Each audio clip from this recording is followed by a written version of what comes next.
Just an ordinary Wednesday morning. Prepare ko lang ulit ang aking napakasimpleng breakfast. Ilang piraso na lang natitira.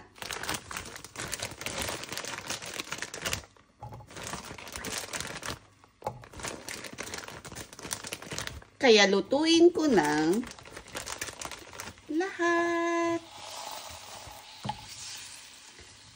Water lang ito. Nothing special.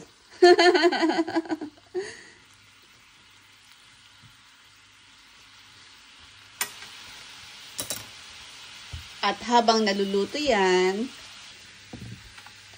prepare na natin dito ang ating kape.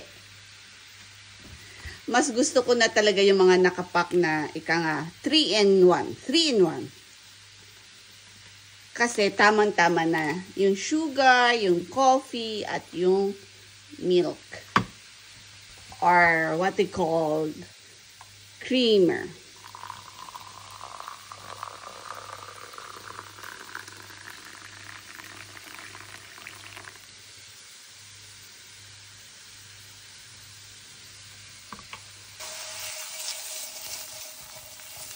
Ayan, kung napansin ninyo, evaporate na lahat yung water na inilagay natin. Luto na to. Ready for my tummy. Ika nga.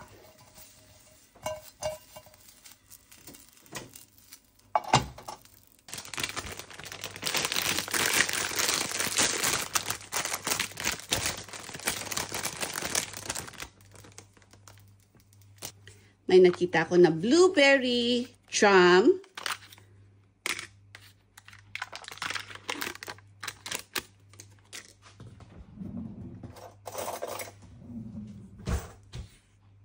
Kaya blueberry jam sandwich. Ika nga. Simple lang.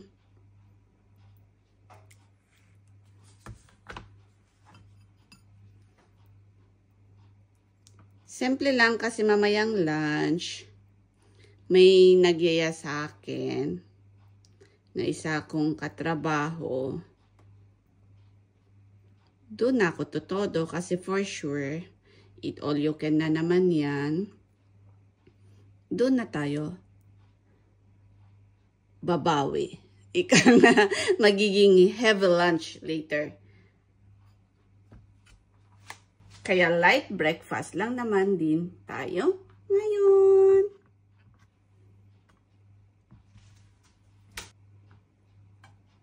Ang ating sausage. Mini sausages. Oh, buhay pa. Pero sa totoo lang, parang ang dami na nito, no?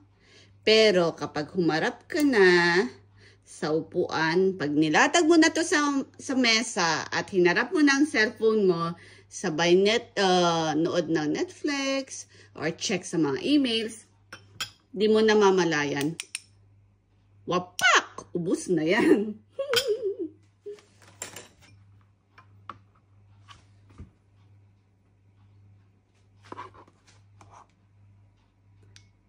Next, ang aking yogurt.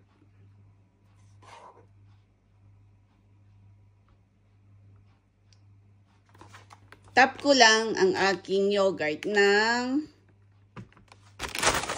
mixed fruits granola.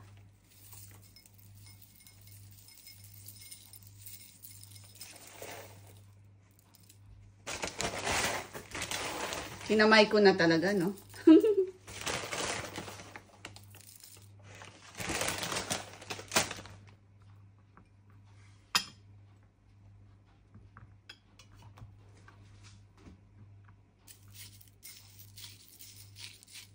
Yan ang gustong-gusto ko naririnig na sounds eh.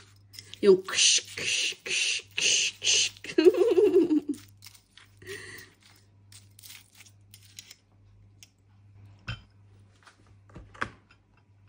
And my simple breakfast is ready.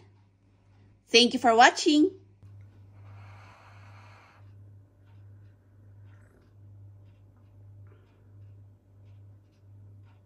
perfect talaga ang kape sa umaga.